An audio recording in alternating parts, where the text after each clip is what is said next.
السلام علیکم، سنو ایف ایم نیوز بلیٹن کے ساتھ میں ہوں رفیقہ اکرم۔ سب سے پہلے ہیڈ لائنز۔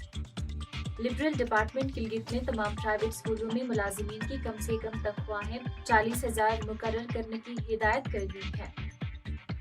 دنیور سلطان آباد میں دانش اسکول کے منصوبے پر اب تک 15% کام مکمل کیا گیا ہے۔ وزیر خزانہ گلگت بلتستان انجینئر محمد اسماعیل کی سربراہی میں کمیٹی برائے مالیاتی امور کا اجلاس منعقد ہوا۔ 6 اکتوبر 2025 سے ضلع اسکردو میں ٹریفک ویک منایا جائے گا۔ اب خبروں کی تفصیل۔ لبرل ڈپارٹمنٹ گلگت کی طرف سے تمام پرائیویٹ اسکولوں کے لیے جاری مراسم میں ملازمین کی کم سے کم تنخواہیں 40,000 کرنے کی ہدایت کی گئی ہے۔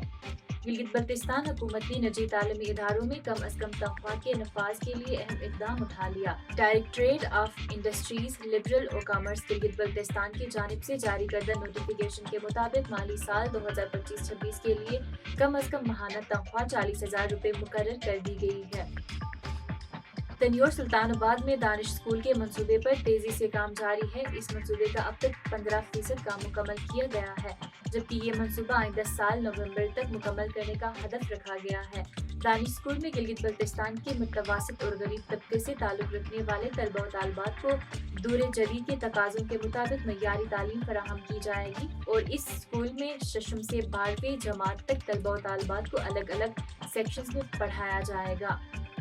وزیر خزانہ گلگت بلتستان انجینئر محمد اسماعیل کی سربراہی میں کمیٹی برائے مالیاتی امور کا اجلاس منعقد ہوا، جس میں گلگت بلتستان کے پریس کلبز کے لیے گرانٹ ان ایڈ کے اخراجات، آڈٹ کے طریقہ کار اور دیگر امور کے حوالے سے تیار کیے گئے SOPs کا بغور جائزہ لیا گیا۔ اجلاس میں سیکریٹری اطلاعات نے بریفنگ دیتے ہوئے کہا کہ ماضی میں گلگت بلتستان کے 10 پریس کلبز کے لیے حکومت کی جانب سے 45 لاکھ روپے کی رقم سالانہ بنیادوں پر ریلیز کی جاتی رہی ہے، مگر حالیہ برس گرانٹ ان ایڈ کی مد میں 21 لاکھ روپے محکمہ خزانہ کی جانب سے جاری کیے گئے۔ یہ رقم گلگت بلتستان میں فعال پریس کلبز اور ان سے وابستہ عامل صحافیوں کی فلاح و بہبود کے لیے خرچ کیے جاتے ہیں۔ گرانٹ ان ایڈ جاری کرنے کا مقصد میڈیا سے وابستہ کارکنان کی فلاح و بہبود کو یقینی بنانا اور ان کی فنی تربیت کا بندوبست کرنا ہے۔ کمشنر بلتستان ڈویژن کمال خان کی زیر صدارت ایک اہم اجلاس کمشنر آفس میں منعقد ہوا، جس میں DIG Baltistan range, deputy commissioner Skardu, deputy director colleges Baltistan, deputy director excise and taxation, director general SDA اور دیگر سرکاری افسران نے شرکت کی۔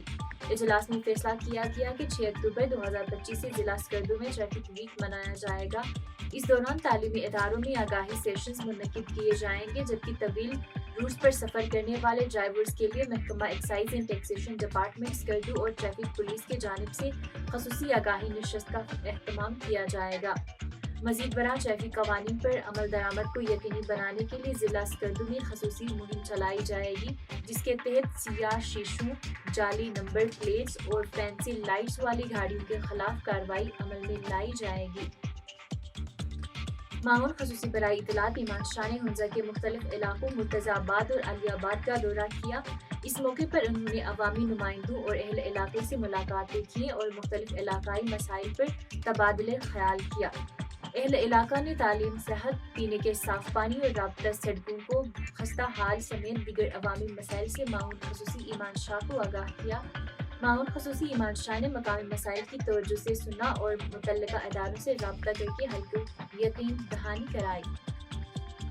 ویمنز ورلڈ کپ کے تیسرے میچ میں بنگلہ دیش نے پاکستان کو بآسانی 7 وکٹوں سے شکست دے دی۔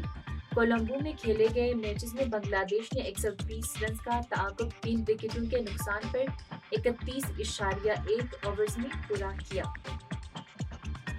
مقامی محکمہ موسمیات کے مطابق آئندہ 24 گھنٹوں کے دوران گلگت بلتستان کے مختلف علاقوں میں بارش کی پیشن گوئی کی گئی ہے۔ گلگت میں آج زیادہ سے زیادہ درجہ حرارت 20 درجہ سینٹی گریڈ اور کم سے کم 11 درجہ سینٹی گریڈ ریکارڈ کیا گیا۔ اسی کے ساتھ ہی سنو FM گلگت سے خبریں ختم ہوئی۔ مزید تفصیلات کے لیے ہمارے ساتھ جڑے رہیے گا۔